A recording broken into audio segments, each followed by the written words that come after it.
Mesdames et messieurs, bienvenue à vous. Nous sommes très heureux de vous retrouver pour un nouveau numéro de votre émission Vox Live. Cette émission qui a pour objectif de décrypter l'actualité africaine, l'information africaine. Alors aujourd'hui, je serai entourée par trois personnalités ici présentes donc, à Paris. Donc nous avons Babadem, vous êtes journaliste, bienvenue à vous. Nous avons Simplice Animaux, vous êtes journaliste, reporter d'images sur plusieurs médias. Et nous avons Wilfried Ekanga, vous êtes analyste politique. Messieurs, bienvenue à vous. Alors aujourd'hui, je vous propose de parler d'un thème qui fait forcément l'actualité. Donc, on va parler de l'AES et de la CEDEAO. Donc, peut-on parler d'un douloureux divorce? Si oui, pour qui? Pour l'un, pour l'autre ou pour les deux? Bonne question, on en parle dans un instant. Mais avant, actualité oblige, on va parler bien sûr des élections qui vont avoir lieu donc au Rwanda. Et oui, effectivement, mesdames et messieurs, le 15 juillet prochain, 3 candidats vont s'affronter pour obtenir la magistrature suprême, à savoir la présidence du Rwanda. Nous avons Paul Kagame, l'actuel président qui a été réélu donc en 2017 avec presque 100% des voix, donc à quelques points près. Nous avons Franck Habineza, donc chef du Parti démocratique vert. Et ensuite, nous avons donc le dernier, Philippe Mpayimana, qui s'était aussi présenté donc, lors de l'élection présidentielle, donc dernière en 2017, et qui est un candidat indépendant. Voilà l'élection présidentielle. Alors pourquoi cette élection est aussi controversée, messieurs? Je pense que vous avez des réponses à nous donner, et surtout à nos téléspectateurs. Pourquoi Controversée, pour moi, je ne dirais pas controversée, mais je trouve qu'au niveau mondial, ça n'a pas l'impact médiatique qu'il faut, parce que tout simplement, on sait qu'il y aura pas de surprise. Hein. Il n'y aura pas de surprise, ça fait la quatrième élection, on sait que Paul Kagame va gagner cette élection. L'enjeu... C'est normal ça? Non, c'est-à-dire que si on regarde les enjeux, que ça soit au niveau de la politique, que ça soit au niveau de ses résultats forcément économiques, mais surtout, il bénéficie toujours d'un soutien populaire assez conséquent. Donc moi, je dirais que ça sera sans surprise. La question sera entre les deux autres. La dernière, ce sont les mêmes candidats, hein, Habineza et Mpayimana qui sont là. Donc, espérons pour eux à voir s'ils peuvent dépasser au moins 5% à eux deux. Donc pour vous, l'élection, elle est déjà gagnée d'avance, il n'y a pas de débat dessus. Non.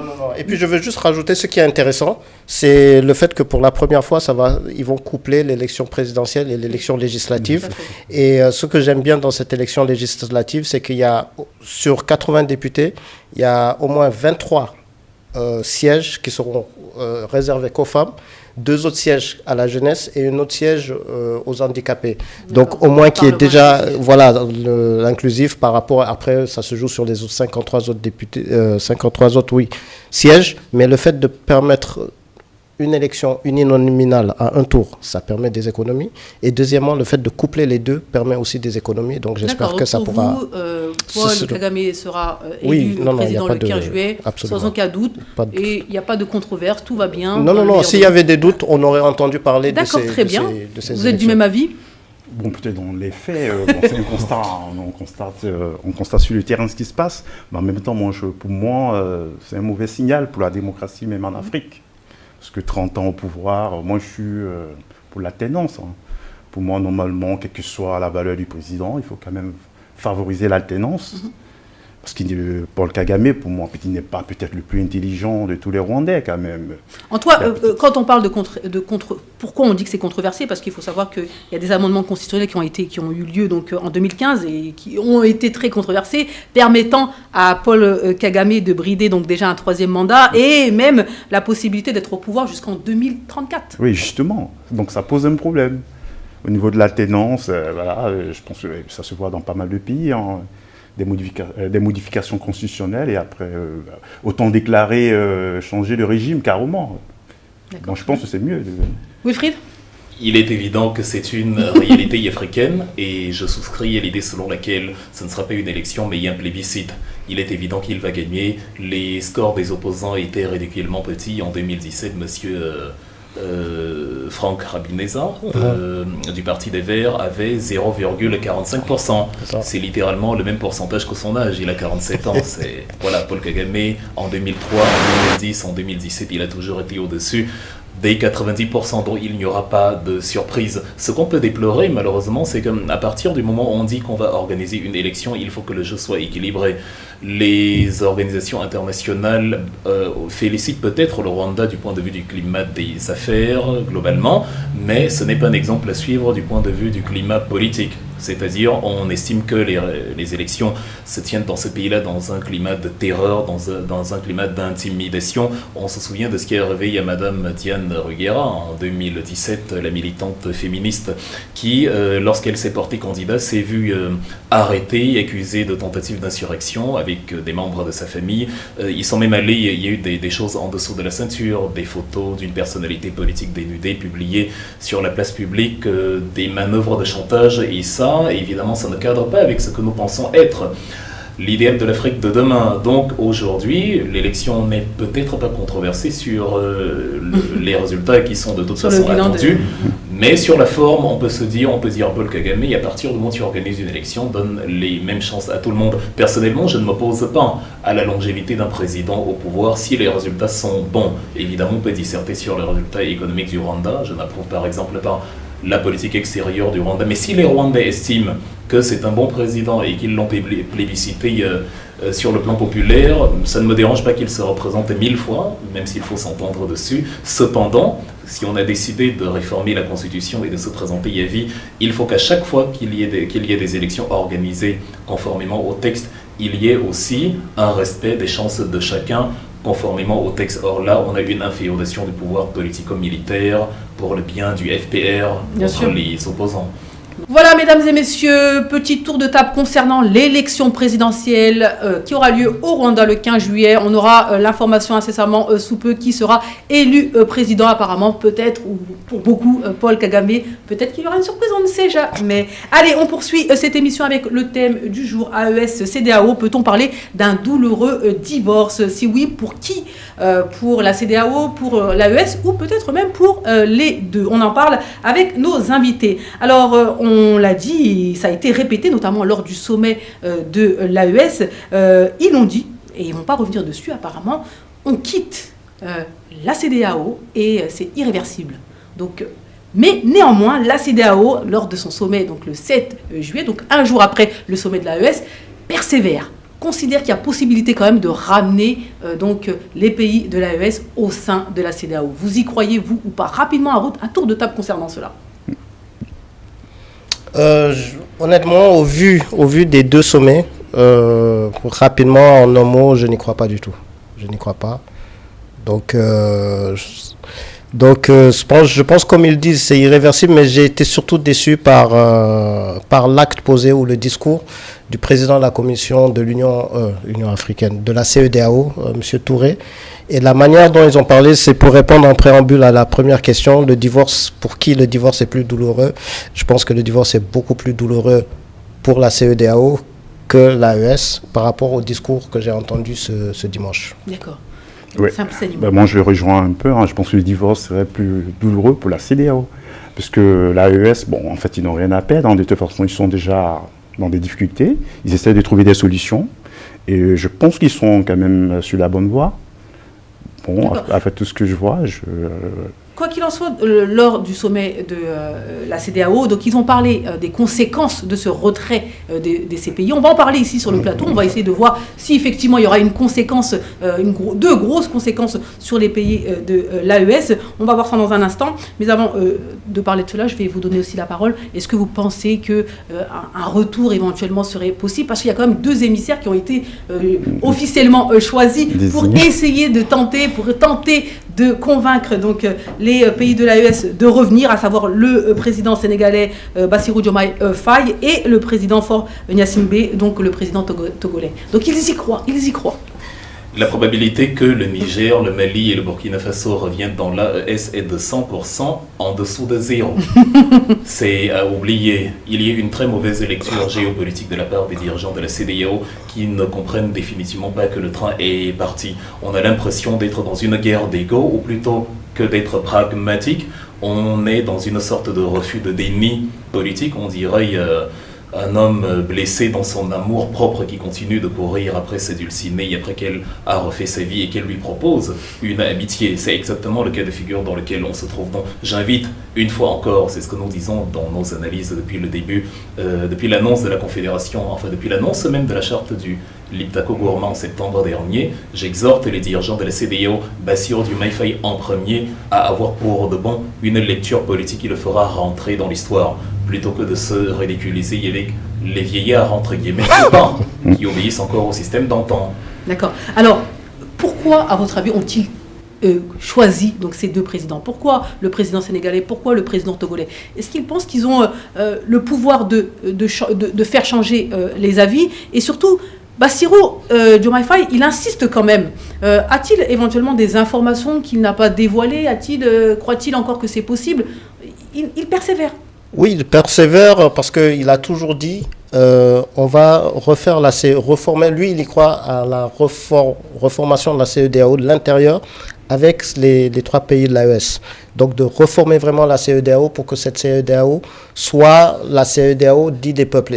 Et d'ailleurs, lorsque j'écoutais le président de la commission Touré, il a dit au moins 3 ou 4 fois la communauté des peuples. C'est la première fois que j'entends ça de la part de la CEDEAO, d'habitude qui parle d'autres choses. J'ai entendu la communauté des peuples, nous sommes 400 millions, et pire encore, et j'ai trouvé ça vraiment dommageable. C'est pour ça que je me suis dit, le fait d'envoyer Bassirou Diomaye Faye comme facilitateur, comme ils disent, facilitateur, je suis sûr que Bassirou Diomaye Faye a dû leur dire, il me faut des leviers. Parce que si c'est juste pour aller et dire, bon, écoutez, vous avez jusqu'au 20 janvier, quel qu'il en soit votre décision de quitter la CEDEAO, nous, dans nos textes, formellement, vous quitterez la CEDEAO qu'à partir de janvier ou février 2025. Donc, on va essayer de dialoguer pour que vous reveniez. Ça, c'est une mission presque suicidaire. Le fait de prendre Bassirou Diomaye Faye, mais je vais prendre le cas de qui? De Patrice Talon, je vais prendre le cas de... comment il s'appelle, le président ivoirien Ouattara. Imaginons juste qu'on dise médiation de la CEDEAO au Mali avec le président Ouattara. Je ne suis même pas sûr que l'accueil à l'aéroport lui fera retourner. Vous pensez qu'ils vont les recevoir, les pays de l'AES, Mali, Niger? Bassirou Diomaye Faye est en plus le seul, parce que si vous écoutez bien les présidents de transition, les présidents de l'AES plutôt, ils vous parlent souvent en disant... La légitimité, on nous parle de nous, les militaires, que nous ne sommes pas légitimes. Pourtant, eux, ils sont encore plus illégitimes concernant les recours à la Constitution, alors que Bassirou Diomaye Faye a été élu démocratiquement. Il est de la même génération et il a aussi un discours souverainiste. Sauf que c'est au niveau du temps qui... Donc, Bassirou Diomaye Faye, forcément, et d'ailleurs, ce qui a été dit, c'est que le président Tinubu aurait, d'après ce qu'on dit, insister pour que Bassirou Diomaye Faye y aille. Donc, je me demande quels sont les leviers qu'on a donnés à Bassirou Diomaye Faye. J'espère que ce sont des bons leviers. D'ailleurs, ce qui n'a pas été vraiment émis lors du discours, c'est qu'il y a eu le discours de Bassirou Diomaye Faye à la suite de ce sommet. Et il a bien dit, nous devons tout reprendre à zéro, faire en sorte que ça soit une communauté des peuples. Moi, personnellement, j'aurais voulu qu'on dise qu'on aille sur une nouvelle reformulation de la CEDEAO, que le terme CEDEAO, qu'on élimine ça et qu'on parte vers une alliance. C'est pour ça que moi, l'AES me plaît dans sa façon de voir les choses. Ils sont partis d'une alliance, ils vont vers une confédération, et pourquoi pas une fédération des États, un peu comme la Suisse, si on regarde bien comme la Suisse. Mais moi, je suis beaucoup plus en phase avec cette intégration africaine. Ils sont sur la défense, ils sont sur la diplomatie. Ils peuvent même être l'AES dans la CEDEAO. Mais mais je préfère avoir ce bloc de confédération, de fédération, et que la nouvelle alliance des États de l'Afrique de l'Ouest puisse aller vers cela et qu'il n'y ait plus CEDEAO, UEMOA par-ci, OADA par-là, mais qu'on ait vraiment une vraie union. Donc, voilà. Wilfried, qu'est-ce que Bassirou Diomaye Faye va-t-il dire au président de l'AES pour cette énième et dernière, je pense, tentative? C'est une énième et dernière perte de temps. On n'est même plus dans la configuration de la tentative. on est dans quelque chose d'irréversible. Je pense que ça a été assez clair et les arguments énoncés, il faut se pencher sur les arguments énoncés qui ont conduit à la création de l'Alliance de l'État du Sahel, plutôt que de s'enfermer dans l'idéologie selon laquelle la CEDEAO serait la panacée divine dont les enfants égarés se sont échappés et où il faut les appeler à revenir. Ce n'est pas du tout comme ça que ça marche. Bassirou Diomaye Faye n'est pas utilisé comme un émissaire mais comme un fusible, c'est-à-dire il fait partie du genou utile qu'on envoie se mouiller parce qu'il bénéficie encore aujourd'hui d'un totem d'immunité et évidemment il va s'y casser les dents. La lecture qu'il fait, elle n'est pas bonne quand il dit la communauté des peuples. Ah, ça tombe bien, le Liptako Gourmet est déjà une communauté des peuples avant même d'être aujourd'hui, d'avoir consacré la charte le 16 septembre 2023. C'était déjà une communauté historique, géologique, culturelle. C'était 17 millions d'habitants répartis entre le Burkina, le Niger et le Mali sur 370 000 km², c'est la superficie de l'Allemagne. Donc c'est déjà une communauté des peuples. Et aujourd'hui, on a décidé d'institutionnaliser cela sur des arguments factuels. Je souscris à l'analyse que je viens d'entendre totalement quand on dit qu'on ne pouvait pas affréter Alassane Ouattara à cette tâche parce que, nonobstant ses affirmations de vouloir libérer le plancher, de laisser la place à la génération qui vient, il nous a expliqué qu'après le décès en juillet 2020 de Amadou Gon Coulibaly, il n'y avait personne en Côte d'Ivoire qui pouvait porter les destinées de la nation à part lui. Et donc, il a été reconduit pour un troisième mandat. Et évidemment, il serait tout sauf surprenant s'il se représentait encore pour un autre mandat. Bolet Tinubu était le navire de pro pour intervenir au Niger après la chute de Mohamed Bazoum. Et évidemment, en ça, il a perdu toute crédibilité. Patrice Talon, de son côté, il nous a aussi dit qu'il était le candidat d'un seul mandat, il en est à son 10e, on sait ce qui va se passer prochainement, il ne peut donc pas venir se poser en chantre de la démocratie qui va donner des leçons aux dirigeants de l'AES. Alors on prend les deux jeunes, on prend M. Faure Gnassingbé, 57 ans, on prend M. Bassirou Diomaye Faye, 44 ans, même s'il a d'énormes casseroles, aussi Faure Gnassingbé, mais on n'y peut rien, il faut qu'il épaule quand même Diomaye Faye, parce qu'il ne peut pas y aller tout seul. Sinon, à M. Gnassingbé, on va aussi dire que pour se maintenir au pouvoir, il dit qu'il va laisser le poste de président, mais il ne fait rien conseil des ministres, dont il sera le président, et le président de la République n'aura plus qu'un rôle honorifique. Donc il y a ce jeu de dupe-là qui fait que les autres ne sont pas très crédibles. Tout à fait. Alors on prend le genou utile, on envoie Bassirou Diomaye Faye, mais il faut qu'il ouvre les yeux. Les arguments qui ont conduit à la création de l'Alliance des États du Sahel sont factuels. Le premier, il concerne l'équipement par les forces européennes des soldats sur place pour combattre les terroristes. Ils ont ce qu'on appelait le UTM, European Union Training Mission, la mission d'entraînement de l'Union européenne, qui regroupait des tas de pays, le Danemark, la Hongrie, la Finlande, le Portugal, qui devaient, avec environ 600 soldats, former les soldats locaux. On disait training and equipment. Il faut entraîner, il faut équiper. Mais on a expliqué aux dirigeants du Mali, du Niger, du Burkina que non, ils n'avaient pas besoin d'armes pour affronter les terroristes. Et c'est pour ça que Assimi Goïta, comme Ibrahim Traoré, posait les questions. Donc on va utiliser des lance-frondes contre des gens qui, eux, ont des kalachnikovs. En tout cas, le message est clair, c'est-à-dire que le retour, en tout cas pour vous qui êtes ici sur le plateau, le retour pour ces pays dans la CEDEAO est quasiment impossible. Quoi qu'il en soit, comme on dit, qui vivra verra. On va avancer si vous me permettez. Alors, néanmoins, pendant ce temps-là, ces pays avancent, continuent. Donc Burkina Faso, un nouveau code de la famille est adopté par le gouvernement pour préserver les valeurs africaines. Mali, le 10 juillet 2024, lors du Conseil des ministres, le gouvernement malien a annoncé la levée de la suspension des activités des partis politiques et des associations à caractère politique. Qu'en pensez-vous ? Les choses avancent, comme tout à l'heure, ils l'ont dit, tout a été dit par rapport déjà à Bassirou Faye, Faure et Adama, mais le Mali et le Burkina prouvent qu'ils essaient de gérer le pays. Les activités tournent, c'est des pays qui fonctionnent normalement, et la population adhère à ce qui se passe. On suit un peu l'actualité, et moi je pense que la CEDEAO n'a qu'à s'en prendre à elle-même, parce que elle ne pourra pas empêcher que ce soit le Mali ou le Burkina ou le Niger à avancer. Ils essaient de gérer leur pays et ils connaissent les réalités de leur pays. Et ils vivent au quotidien les difficultés. Et donc ils essaient à leur manière de trouver des solutions endogènes à leurs problèmes et pour essayer de faire avancer leur pays. Et je pense que c'est de bonne guerre, il faut les encourager. Très bien, donc on va poursuivre. Souhaitez-vous réagir à ça? Donc les deux, notamment, c'est important concernant la possibilité pour les partis politiques de reprendre, entre guillemets, le travail. Donc c'est un acte important qui a été posé, qui a été très sollicité et très demandé par les différents partis. Aujourd'hui, c'est fait.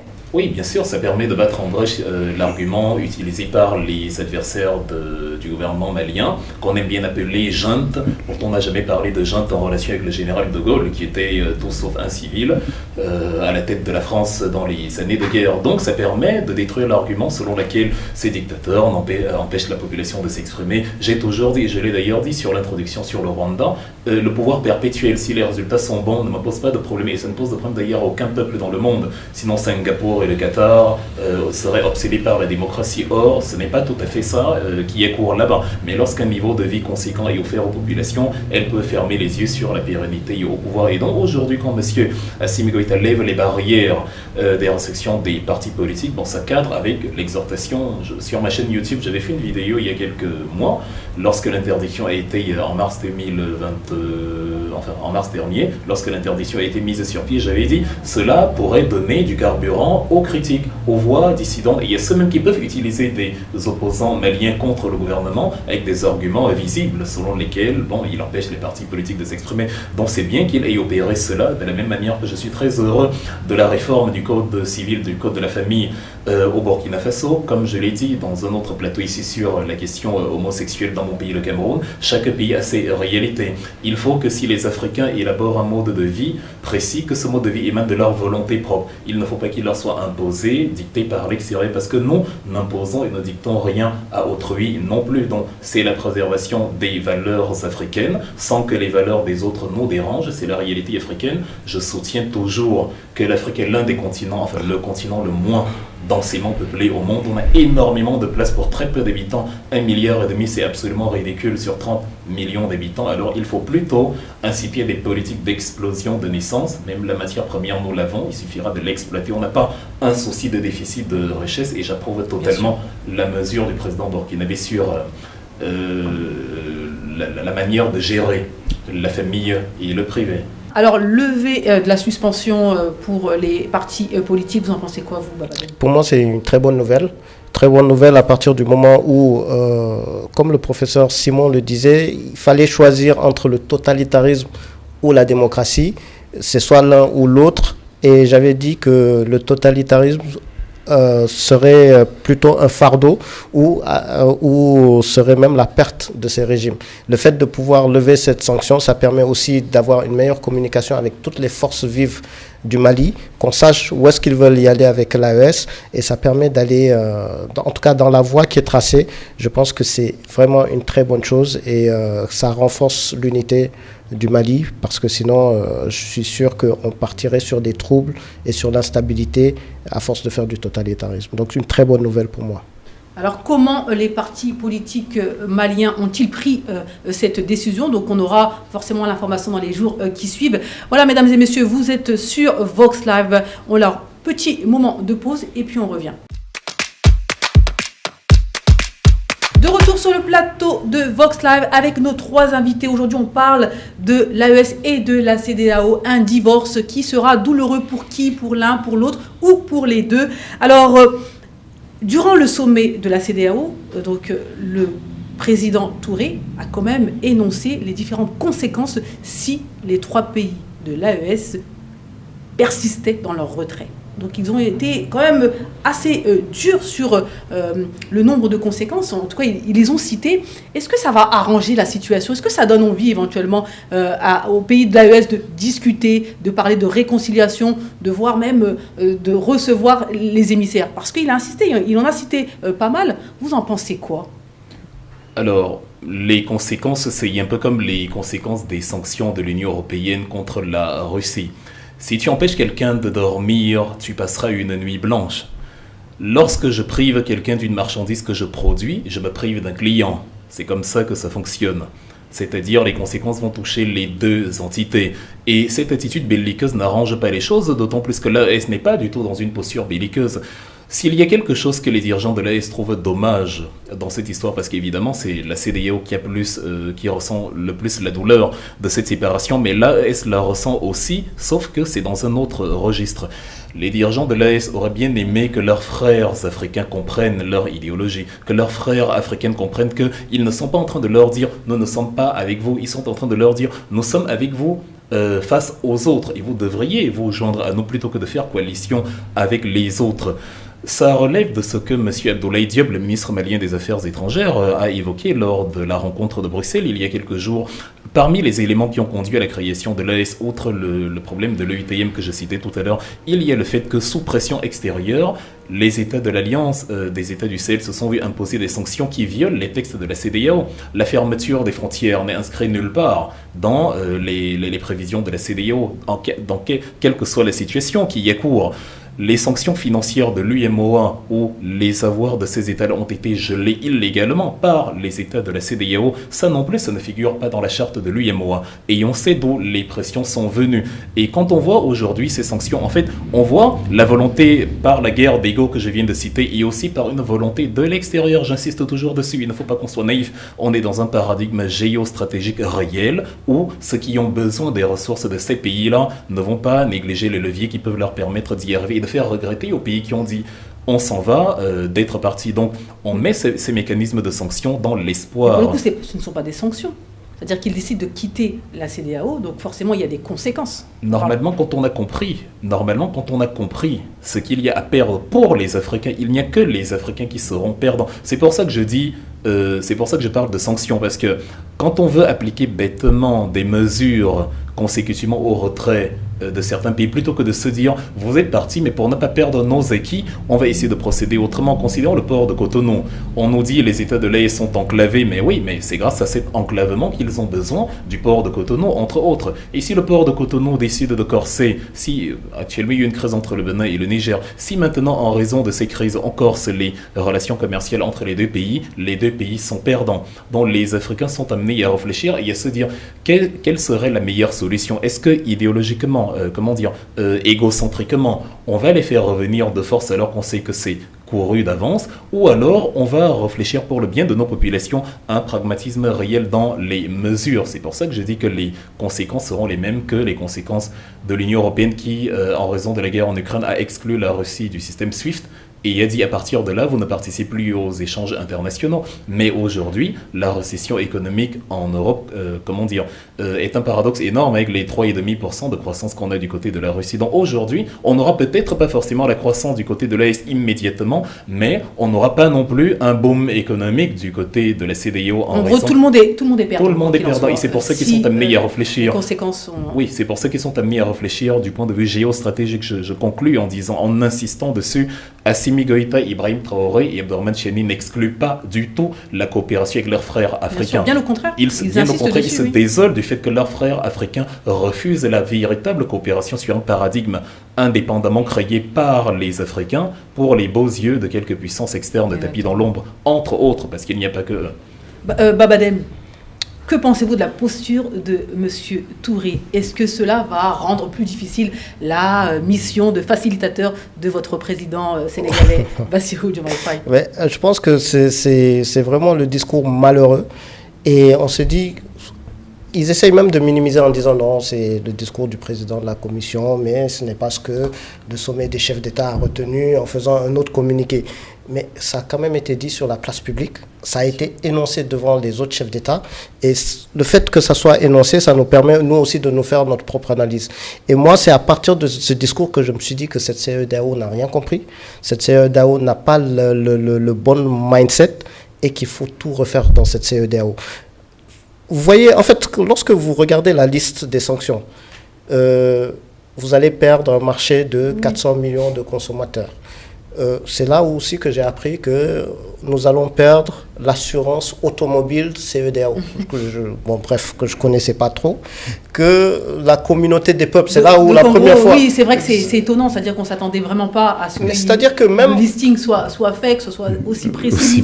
Et vraiment, ils sont prêts. Et pire même, vous savez, en fait, appartenir à un bloc, il faut que ça soit attractif.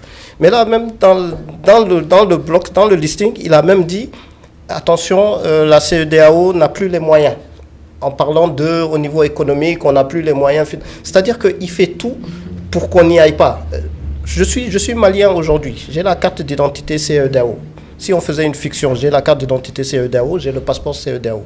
On me dit effectivement, ça me permet de circuler librement dans l'espace. Moi, j'aurais préféré que si je quitte la CEDEAO, comme disent que effectivement la carte de la CEDEAO me permettait d'avoir des soins presque plus ou moins gratuits sur certains hôpitaux, que pour les partisans, pour les paysans ou les agriculteurs, je pouvais avoir un peu ce qu'on disait la PAC là, c'est-à-dire le protectionnisme pour les agriculteurs. Donc, en gros, ce que vous voulez dire, c'est que les conséquences ne font pas peur finalement. Mais c'est-à-dire que ça te donne même envie de dire, mais reprenez-la. Oui, c'est ça. Ça me donne pas envie. Vous êtes d'accord avec ça Oui, bien sûr. Moi, je pense que dans les faits, en fait, c'est un peu enfantin. Hein. C'est une manière de dire, bon, essayer d'effrayer les pays de l'AES. Ben, dans les faits, la CEDEAO ne fonctionne pas vraiment bien. Déjà, depuis 1975, les choses ne se passent pas bien. Et vous imposez une sanction, ben, bon, moi, je pense que il n'y aura pas d'effet sur les pays de l'AES, puisqu'ils sont déjà déterminés. Et puis, mais comment aujourd'hui on peut dire qu'il n'y aura pas d'effet? Donc on va reprendre quand même les conséquences de ce retrait des pays de l'AES. Elles sont quand même nombreuses et pour le coup elles vont impacter les populations. C'est-à-dire qu'on peut dire oui effectivement c'est pas ça qui va dissuader peut-être, mais des conséquences sont réelles. Donc par exemple la fin de la liberté de mouvement, encore une fois on parle du passeport commun. C'est-à-dire qu'aujourd'hui pour ceux qui sont d'Afrique de l'Ouest et notamment de la CEDEAO, on a le passeport, donc le fameux passeport vert qui nous permet finalement de voyager assez facilement dans cette zone-là. Oui, aujourd'hui, si on quitte la CEDEAO, c'est quand même quelque chose de difficile pour les ressortissants de ces pays. Vous pensez qu'il n'y a aucun impact aussi oui, en fait, moi, je pense que c'est une manière de retourner un peu la population contre les dirigeants de l'AES. Est-ce qu'il y a une conséquence? Oui, mais après, moi, je vois que le peuple est quand même déterminé. C'est pourquoi je dis qu'il n'y aura pas de conséquences, parce que le peuple soutient quand même ces dirigeants. Par rapport à ce que moi, je vois, donc ça n'aura pas d'effet, parce que l'objectif, c'est de retourner le peuple contre ces dirigeants, en fait. Parce que ça peut entraîner peut-être des grognes si éventuellement la population s'accroche à ces... En tout cas, le message effectivement de Touré, je suis d'accord avec vous, effectivement, ça peut avoir cet effet-là, à savoir les peuples vont commencer à s'affoler en se disant mince, c'est grave ce qui va nous arriver si on revient pas dans la CEDEAO. C'est ce qu'ils ont cru, hein, parce que souvenez-vous des sanctions économiques qu'ils ont fait pour étouffer le Mali en croyant qu'à un moment donné, la population va se retourner parce qu'ils n'auront pas de salaire, etc. Ça n'a jamais marché. Et autre chose, visa, parlons des visas. Mais vous croyez que le Sénégal, en tout cas, j'ose espérer, vous croyez que le Sénégal va, du jour au lendemain, imposer un visa au Mali, un pays voisin dans laquelle on a des liens assez poussés, historiques, mais au-delà de ça, même des intérêts des marchands, les intérêts, vous allez dire au port de Dakar, bon écoutez, les Maliens doivent passer par des visas, donc eux ils peuvent aller du côté de, je sais pas moi, d'un autre port. Il y a le Maroc qui est prêt à ouvrir leur port, etc. Donc vous croyez que pour moi c'est pas possible. Il va se passer quoi finalement? C'est-à-dire qu'aujourd'hui, on enlève à partir de février, on va dire 2025, on enlève le passeport CEDEAO donc à ces trois pays-là. Que va-t-il se passer? Vous pensez que les pays, il va y avoir des accords bilatéraux qui vont naître assez rapidement et que finalement il n'y aura aucun impact concernant la liberté de circulation des biens et... Il y a déjà l'UEMOA qui donne la libre circulation des biens. Dans ce cas, le Mali fait partie des personnes. Le Mali fait partie de l'UEMOA. Ils disent, bon, c'est CEDEAO, ok, mais je fais partie de l'UEMOA, ça interdit quoi? Il y a le côté bilatéral aussi. Donc pour moi, c'est vraiment inutile. Et ça ne sert à rien. D'accord. En fait. Donc pour vous, en tout cas, cela n'aura aucun impact sur la population. C'est pour la com. Il y a une absence de pragmatisme inouï dans la lecture des dirigeants de la CEDEAO. À partir du moment où on élabore des sanctions pour pousser la population à la révolte, on doit tenir en compte le fait que ces sanctions-là s'appliquent également à notre population. C'est un principe de la physique. Toute action entraîne une contre-réaction. La violence avec laquelle vous frappez un mur est proportionnelle à la douleur que vous allez ressentir sur votre main. Ils ont oublié de prendre un globe terrestre ou une carte et de regarder les dispositions des pays. L'avion qui part de Paris pour Lomé, pour Abidjan, pour Abuja, Lagos, doit passer par l'un des États de l'AES. Et à partir de ce moment-là, ces pays peuvent dire, bon, ok, pour survoler notre espace aérien, parce que vous ne le faites pas parce que vous en avez envie, c'est un territoire étranger, on peut vous imposer une taxe en réponse aux sanctions que vous avez élaborées. Il est impossible de venir en ligne droite du continent européen ou de l'Afrique du Nord vers les États de la CEDEAO, mis à part un peu le Sénégal, encore qu'il y a un petit côté de l'Est du Sénégal, mais il est impossible d'atteindre la CEDEAO sans passer par l'AES, par air, par terre ou par voie ferrée. Et donc, quand vous dites ok, nous vous imposons des sanctions parce que vous êtes parti, voici ce que nous allons faire désormais, attendez-vous à ce que la réciproque également soit possible. Et donc, les populations de la CEDEAO peuvent aussi se dire, quand je partais de Paris pour aller à Abidjan, mon billet d'avion coûtait 1000 euros si je payais le jour J. Et aujourd'hui, en raison de la taxe de l'espace aérien que l'AES a mise, je dois payer le double.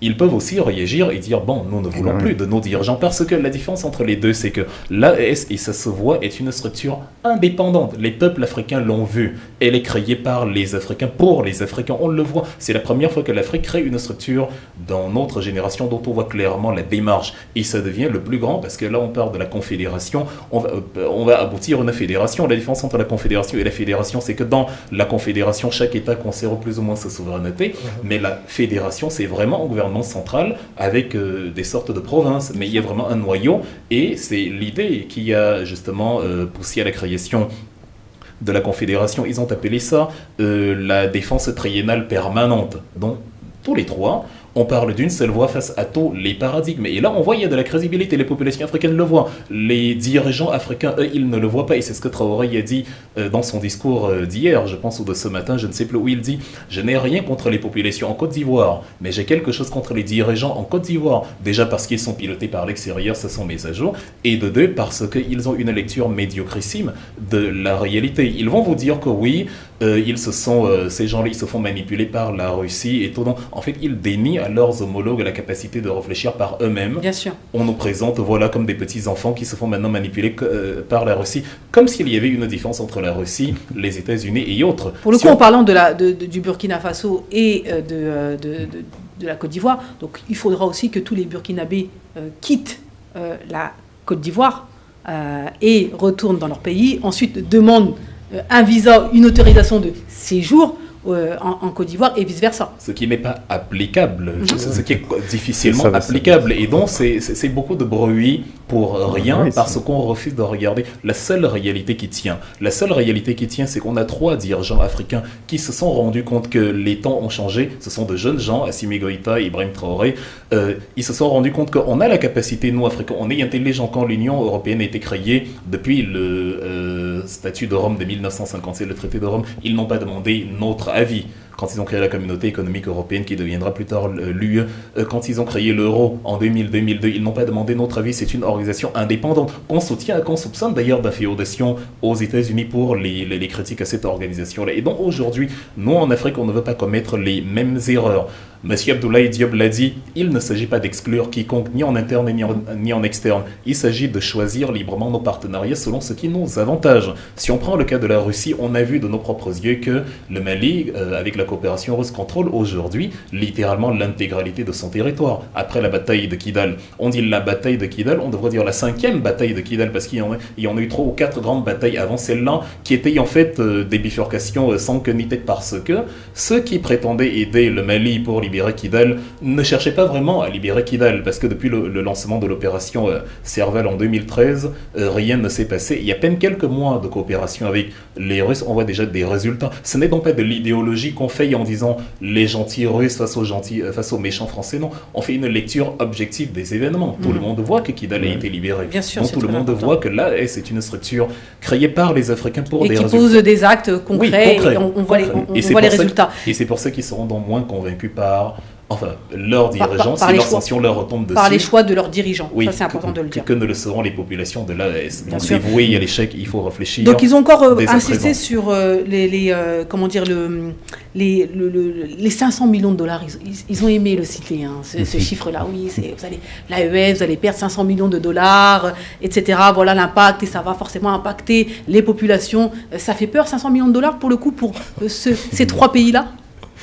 Comme je le disais tantôt, tout au niveau de la population, en fait, l'objectif, c'est la communication, en fait, effrayer la population, les révolter.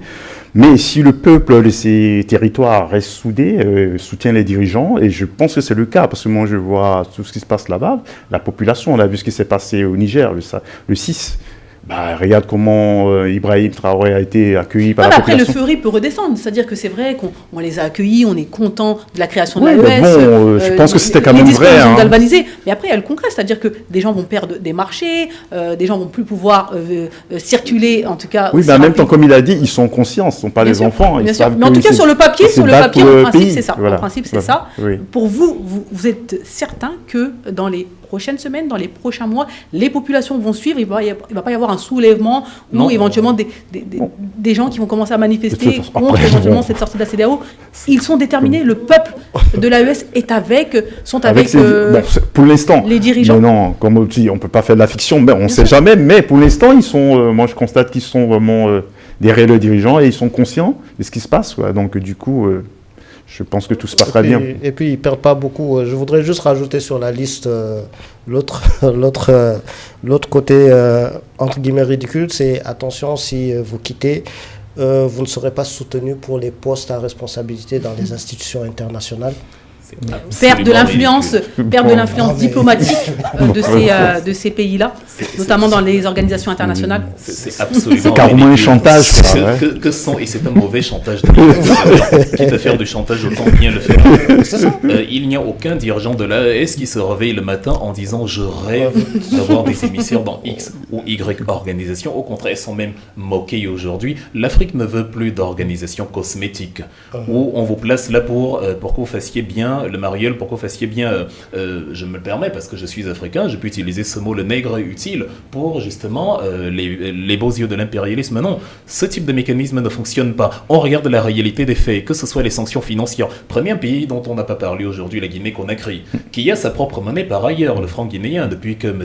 Sékou Touré avait créé le CILI au sortir de la colonisation entre guillemets en 1958. Aujourd'hui, le produit intérieur brut de la Guinée par habitant est littéralement le même que celui du Sénégal. On a près de 1500 $ par habitant. Quand vous prenez le Burkina Faso, le Mali, le Niger, là-bas, le PIB oscille entre 500 et 800 $ par habitant, mais c'est parce que c'est des pays en situation de guerre. Donc, c'est à peine la moitié que dans des pays comme le Sénégal, justement. La Côte d'Ivoire est un peu au-dessus, mais bon, il y a l'avantage du cacao, c'est un autre sujet. Mais c'est pour dire, il n'y aurait pas de différence fondamentale entre ces pays-là et les pays de la CEDEAO aussi. Et ils n'étaient pas en guerre. On peut d'ailleurs se demander comment ça se fait qu'ils sont en guerre permanente. Comment ça se fait que des pays musulmans dans leur septentrion soient toujours en proie à des attaques de gens qui viennent vous dire qu'ils instaurent la religion musulmane là où il y a déjà des musulmans. Et par une acrobatie qui ne dit pas son nom, le terrorisme semble respecter les lignes frontalières parce qu'il ne touche pas beaucoup certains pays qui aujourd'hui sont plutôt conformes aux dictats impérialistes occidentaux. Donc c'est beaucoup de choses qu'on regarde et on se dit, peu importe le temps que ça prendra, on ira vers là où on va pour que ça ait des résultats. Parce que quand on dit par exemple, oui, bon, vous vous plaignez de la France, mais vous avez pris la Russie. Les deux puissances ont leurs défauts. Et il faut donc déterminer qu'est-ce qui départage. Si on me dit par exemple que oui, les soldats de Wagner, ils commettent des exactions, des abus et des agressions sexuelles, ou que sais-je encore, on peut retrouver les mêmes chez les soldats de l'opération Sangaris en RCA.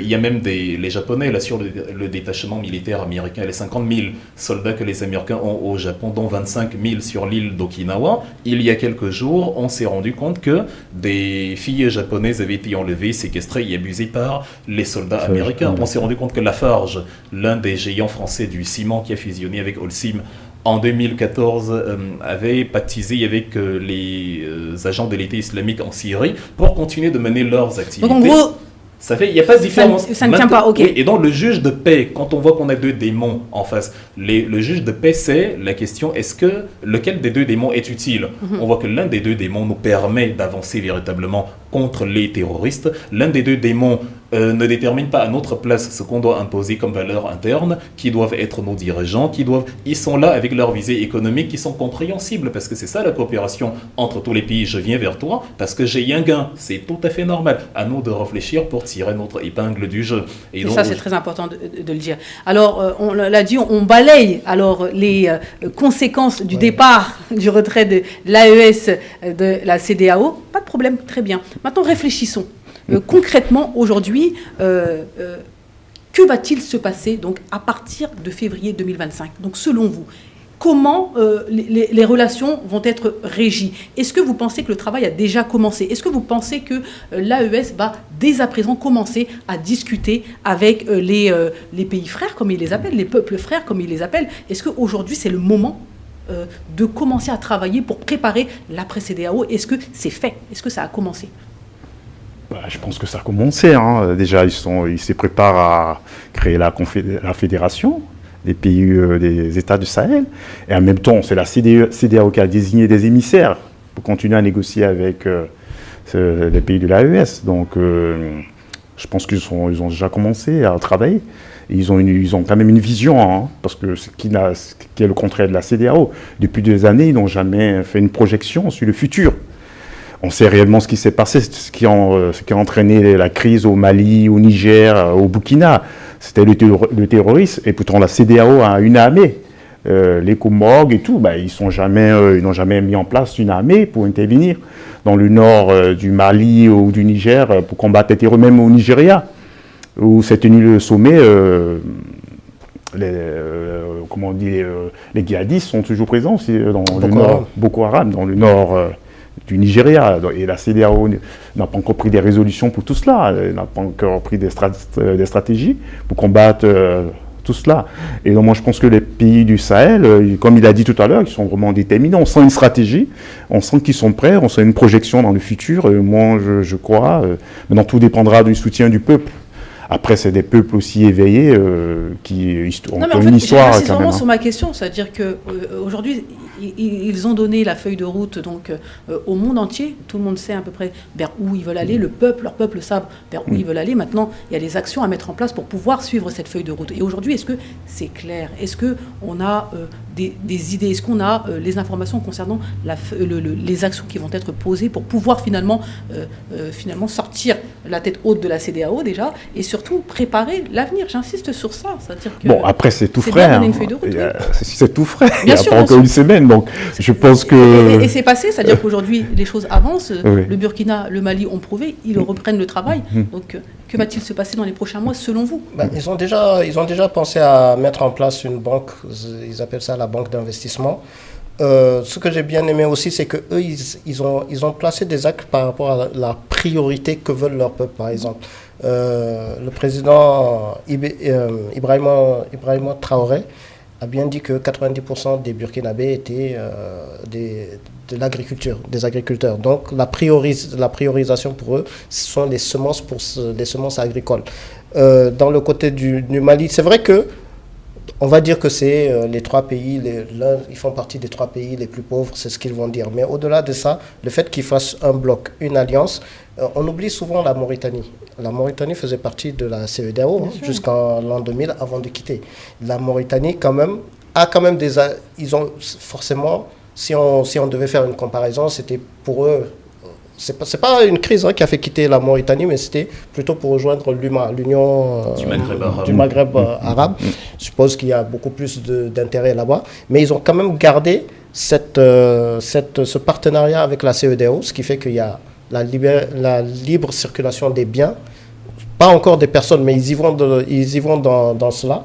Donc en gros, le challenge de l'AES, ils ont bien appelé Alliance des États du Sahel. C'est-à-dire qu'il y a vraiment une ouverture qui va se faire.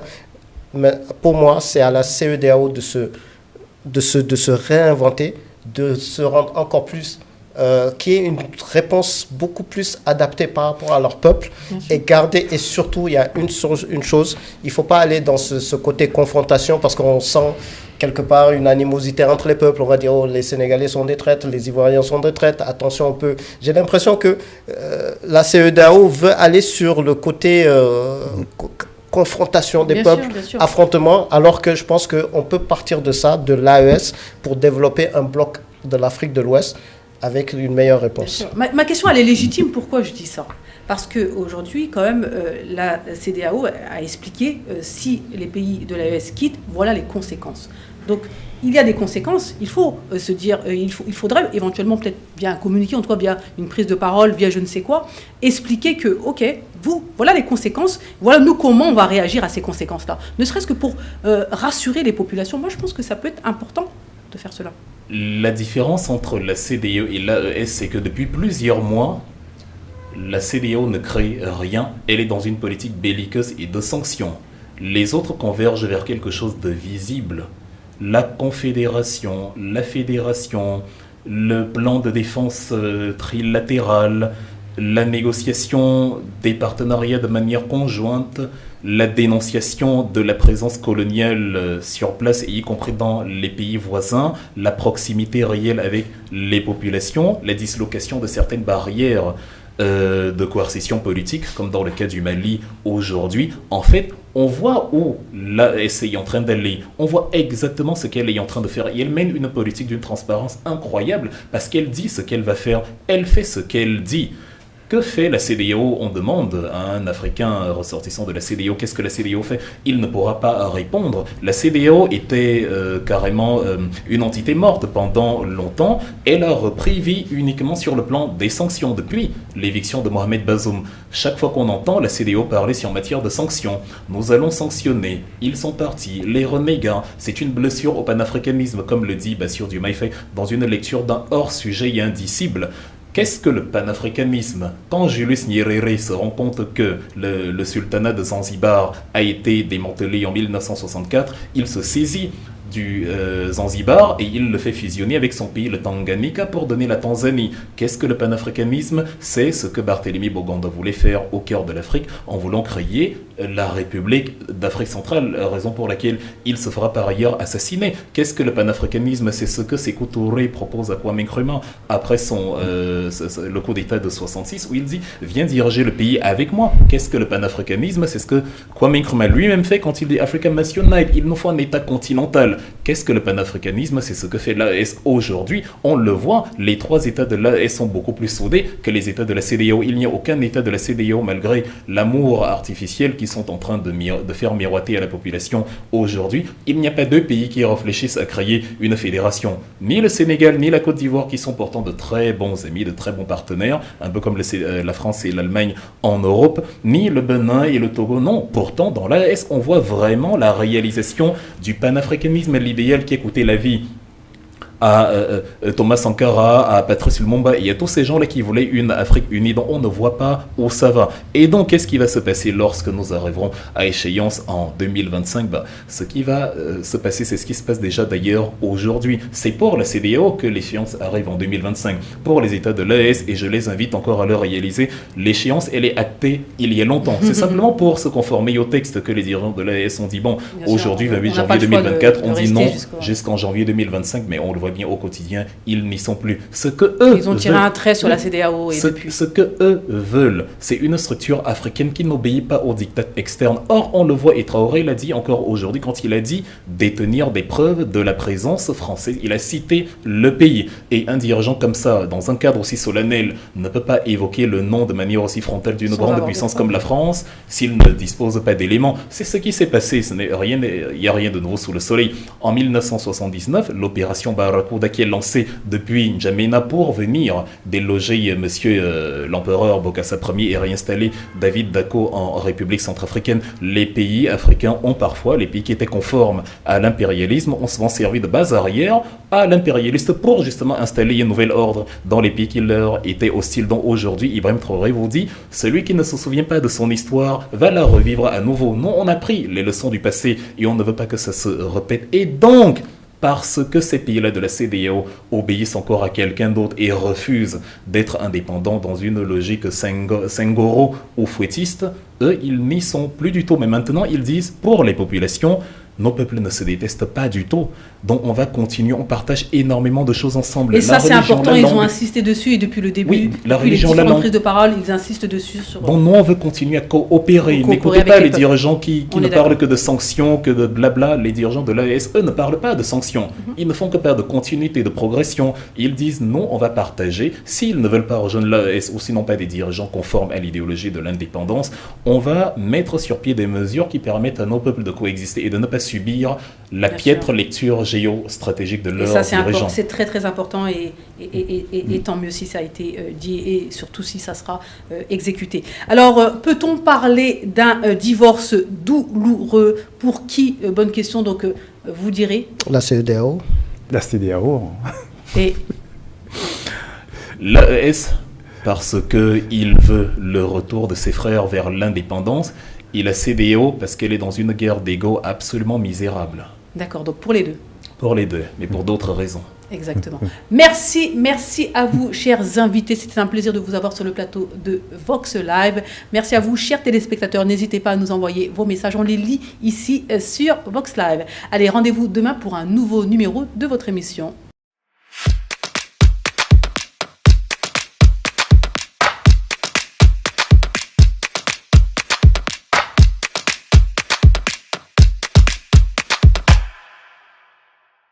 Vox Africa.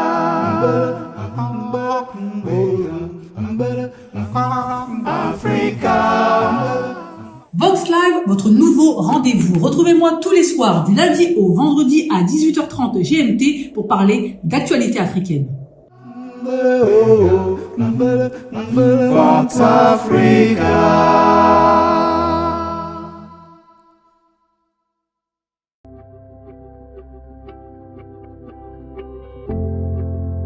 Dans un monde en perpétuelle mutation, dans un monde en constante évolution, il est vital d'être le meilleur. Un meilleur doté d'une formation à toute épreuve. La formation à la vie qui nous attribuera des qualifications qui feront de nous des champions. Chez nous, nous ne formons pas seulement des diplômés, mais des champions capables de s'intégrer partout dans le monde. Les champions d'Afrique, les champions du monde. Depuis le Cameroun, nous formons la crème de l'Afrique. À Bansoa et à Bafoussam, dans l'ouest, les génies de l'agro-pastoral. À Yaoundé, les maîtres de la traduction et de l'interprétation. À Douala, les as de la technique et du commerce. Très tôt, nous apprenons sans plonger dans la réalité du métier de leurs rêves, pour devenir les meilleurs des meilleurs, les champions des champions d'Afrique et du monde. Chez nous, à l'Institut universitaire d'Afrique, la passion est au cœur de l'apprentissage. Avez-vous déjà assisté à une agression publique? Vous et de nombreuses personnes étiez présents, mais personne n'a réagi. Vous étiez comme bloqués. Eh bien, cela s'appelle l'effet spectateur. Bonjour à tous, je suis contente de vous retrouver pour un nouveau numéro de Aïssatou vous dit presque tout sur tout. L'effet spectateur est un phénomène tristement connu dans notre société actuelle. Il décrit la tendance de certaines personnes à rester spectatrices lorsqu'une agression se produit sous leurs yeux, sans intervenir pour aider la victime. Cependant, ce comportement peut avoir des conséquences graves et mettre en danger la vie des personnes impliquées. L'effet spectateur peut être causé par de nombreux facteurs, tels que la peur de subir à son tour une agression, la confusion quant à la gravité de la situation et l'incertitude quant à la responsabilité d'intervenir. Et oui, chacun pense que l'autre va intervenir. Cependant, il est important de comprendre que chacun d'entre nous a le devoir moral d'agir pour protéger les autres en cas de danger. Heureusement, il existe des moyens de surmonter l'effet spectateur et d'encourager les gens à agir en cas d'agression. La sensibilisation à ce sujet et l'apprentissage des techniques d'intervention peuvent aider les gens à se sentir plus confiants et plus à l'aise pour agir en cas de situation d'urgence. En fin de compte, cela peut aider à prévenir la violence et à sauver des vies surtout. L'effet spectateur lors d'une agression est un phénomène préoccupant qui peut avoir des conséquences graves pour les personnes impliquées. Cependant, en étant conscient de ce comportement et en agissant pour surmonter ses causes, nous pouvons faire une différence et protéger les personnes qui sont en danger. Enfin, il faut savoir que l'effet spectateur en soi n'est pas directement puni par la loi. Cependant, en cas d'agression ou de situation dangereuse, le manquement à porter secours à une personne en danger peut être considéré comme une infraction pénale dans certains cas. Par exemple, dans de nombreux pays, il existe des lois qui obligent les citoyens à porter secours à une personne en danger lorsqu'ils sont en mesure de le faire sans se mettre en danger. Le manquement à respecter ces obligations peut entraîner des poursuites pénales et des sanctions telles que des amendes ou même de la prison. Donc attention, mesdames et messieurs, l'inaction peut avoir des conséquences graves pour la personne agressée, mais aussi pour le spectateur. Voilà, c'est tout pour aujourd'hui. À bientôt!